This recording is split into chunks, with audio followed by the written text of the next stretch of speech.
bought a very old telescope, and let's just open and see how it is. I don't know what make or brand it is, so it's like a mystery. Let's open and see.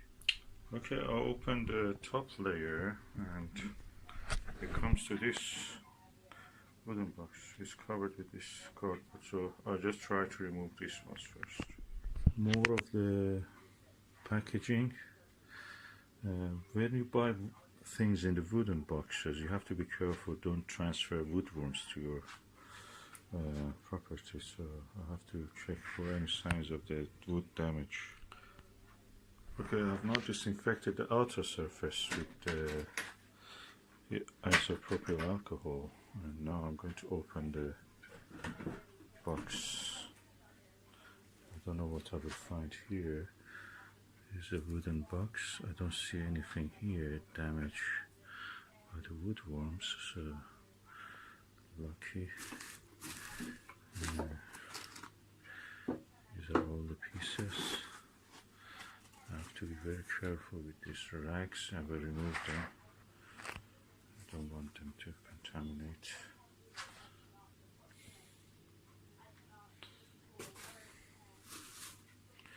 Okay, let me just remove the rags.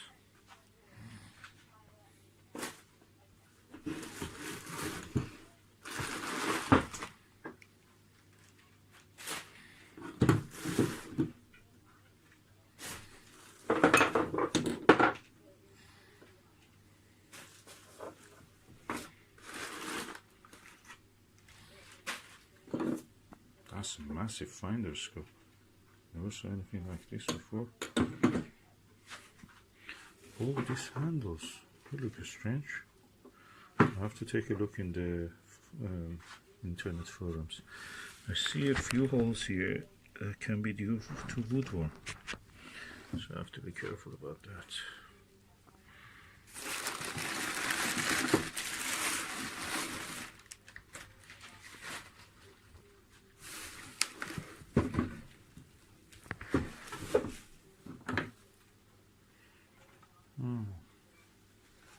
Not single. Anybody knows what is that? I have to study.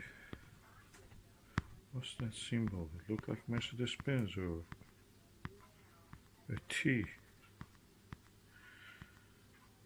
or a H or TH. T top part, lower part H, and a O. The whole thing like O. And Y also, reverse Y. What's this strange? Let me just remove the wrapping of the tube. Okay, I see a writing. I've disinfected most of the things. What is the writing here? HOC model number. It says model number.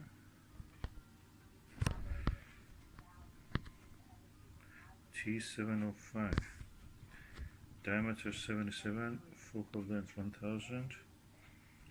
And number 17884, and that same logo again here. So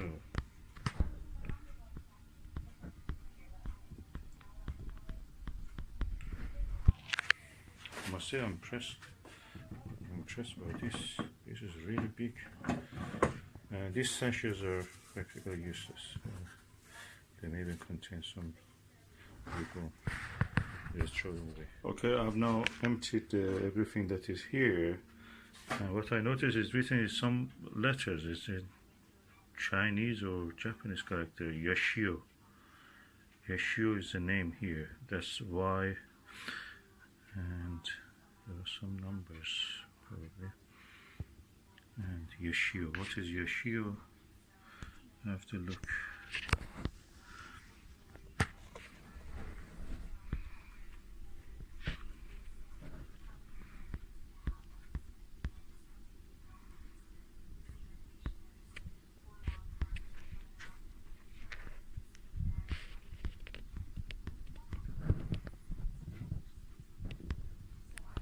So I'm going to disinfect the whole thing to make sure that there is no woodworm here. I saw some evidence here.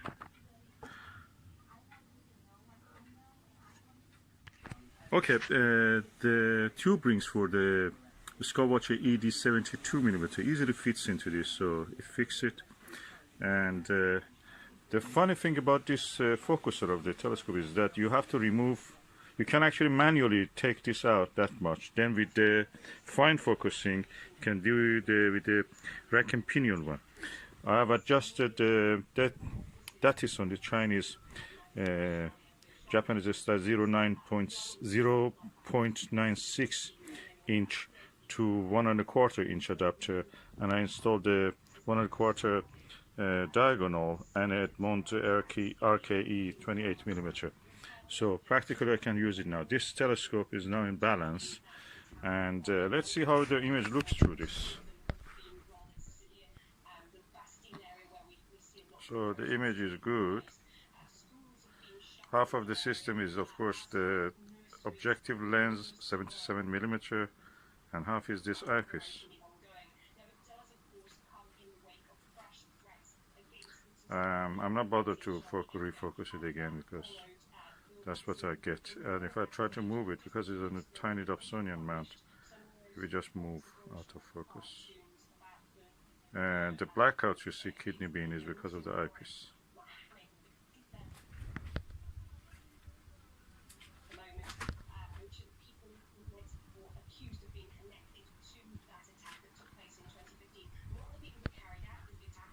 And the window, of course, bringing those little foots into focus and out of focus by moving them. So, okay, that was the view through this telescope. Good as it can be a 77mm telescope. It probably will benefit if it be on the proper mount, big tripod, and a mount that you can move it. The funny thing is that the dew shield can be shifted actually back and forth around 1.5 centimeter. So interesting. This is the cap, and I found that what is it is Japanese style, similar to the what it is called Swift 831. Sorry, Swift 831. Which at this 1960s, mid-1960s, was built by the Takahashi. So practically this is a Takahashi.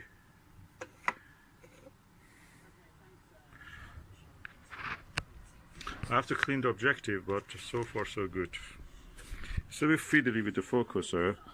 This is a nice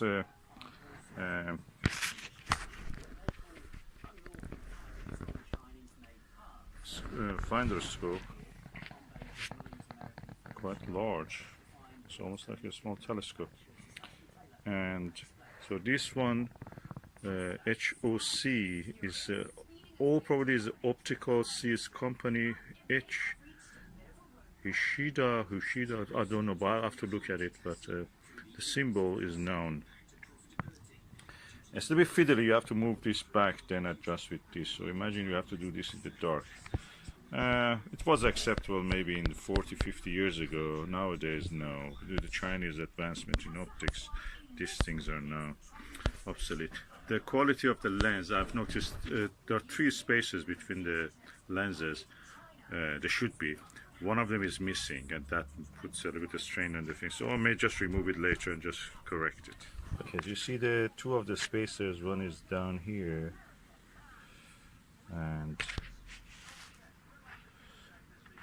one is here. The corresponding one, which should be here, is missing, and I can see some fringe lines there when I'm looking visually at it. You may not see it. By the way, the lens needs cleaning, and when I'm cleaning it, I will just adjust the spacers. I may put something like aluminum foil or something. Of course, I've heard people say use postage stamps and such things, but that's an option if you want. So the eyepieces I have here: 9mm, 6mm, f6mm. I never heard of this, but probably f points to the focal length. HM is a Hungarian modified Again, another 6mm. So it seems that the eyepieces have been exchanged and moved between two telescopes. So these ones are not the ones that comes with this, because there are three 6mm ones. Probably one of them is the original one. I think this one is the original one. And there must be a 12 and 20 or 24, 25mm. But these two are something from somewhere else. Organians are good.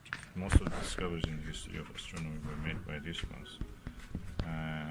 They're very bright at the center and on axis, very nice. Off axis, a little bit distortion, but yet they're bright. So that makes them really ideal. But the eye relief and the size of the lens for cleaning is tiny, so you cannot really do much. Interesting is the size and the shape of these knobs. These are the style for the Takahashi and old Takahashi, probably I should say, or Swift also. So I can identify it now. That's Swift or clone of a Swift. The Japanese used to share a lot of the specifications with them, and in patents that they created, they share it together. They are nice. You can use it on any telescope. So I'm looking forward to use them on tripod when I have the chance. These are counterweights and other things for the other parts. I don't see any tripod. There is no space for putting the tripod in that box, wooden box. So I suppose the tripod comes separately, or it was just optical tube assembly, like expensive items. And this is of course a solar viewing screen. It has been damaged by some kind of washing or abrasion, or it can be the sun has burnt it. It can be repainted and used. Okay, the hood, the dust cap, sorry, the hood, light protection hood. This is the cell holder for the lens, objective lens, and this is the whole objective lens. So I'm just going to clean this one. I'm not going to open the whole thing because I don't want to get involved too much in that without the proper tool. And that is the objective lens. I don't want to open it because it has a special tool. I can open it, but I don't want to do it now at this stage. I will just try to clean what is outside. What I noticed also is that the actual finder also had this kind of objective lens doublet once. So there have been, one of the spacers have been sliding that direction. The way to put it in is to remove, unscrew either this side or that side and slide it into here, then put it back, either this side or that side, whatever, which one you open. First this way, you put it this way. And but it is impressive that they have the spacer for this. That's a doublet also. Means quite paid attention to detail. I'm going to clean this and just put it back where it was.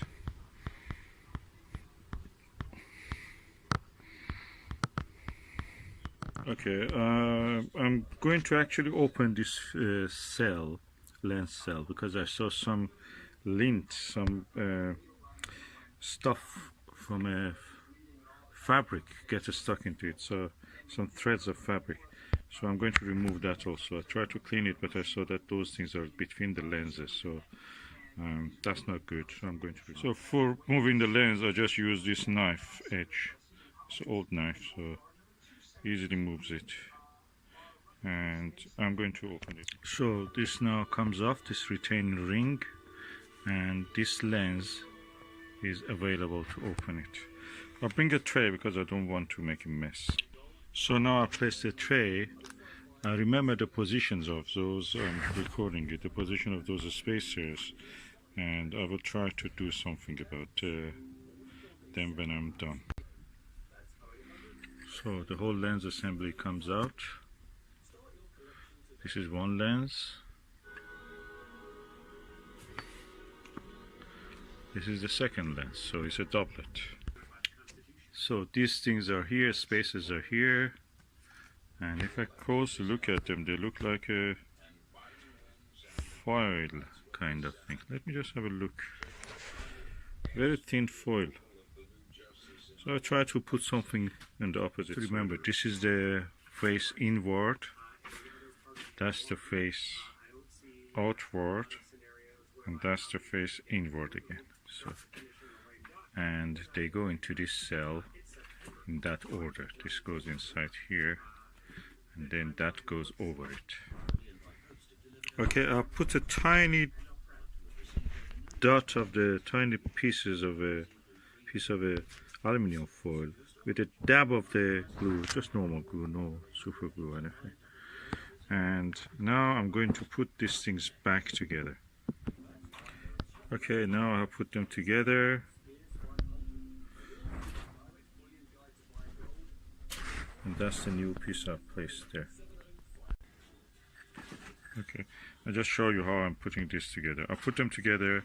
Now, this is the top part, that's the bottom part. So, this is the part which holds the lens together. So I'm doing it reverse.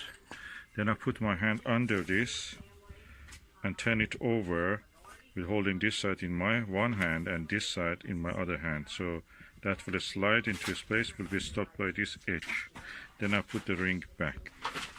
Okay, I put the two lenses back together. As you can see, there is some purple coating on this, so that's good. Okay, I've now put the lenses back together, and I'm going to put this retaining ring. Now remember that I have to put this ring first. There is a second ring here. It doesn't screw anything, it's just a spacer. And then this one, which is screwing in, comes on, and I will tighten it. So I tightened it first with hand, then I tightened it with this knife edge, and it is now back to the way it was. Of course, when you remember that these lenses are concave convex, so beside videoing it, I know that that helped me. But they're concave convex, so they join together in that concave convex position. So there is no way to misplace them, because otherwise you will just have something which is different from the focal length and the arrangement that it was originally. So I'm going to put it back on the lens assembly. So the lens cell is now assembled again and is ready to go to its place. Yeah, the lens cell is back. Let me just clean this one also just a little bit, just to give it more nice things. Nice shiny look. Okay, the lens cell is now cleaned as much as possible. I don't want to really scratch or anything. You know, it already has some scratch, so I will assemble it now. Okay, so now the dew shield also put it back. As you can see, this comes this amount out. It's quite a small dew shield, so I suppose it's a small telescope, but I can make it bigger if I want. I can extend it. And there are 3 screws here that actually can tighten it up more in position. And that's the cap. Okay, the scope actually fits here perfectly, but the cell cannot actually fit here. So what I will do, I put the cell here. I will cover it with aluminum foil on top. So I've covered the objective with this aluminum foil. Aluminum foil doesn't have any fabric or anything that can go and or anything particles falling from it, as far as I know. So it will keep the mirror, the objective lens clean. And the other side has a cap, so it will be safe here. The only thing remaining is to just put some clean stuff to keep these things from moving inside the box.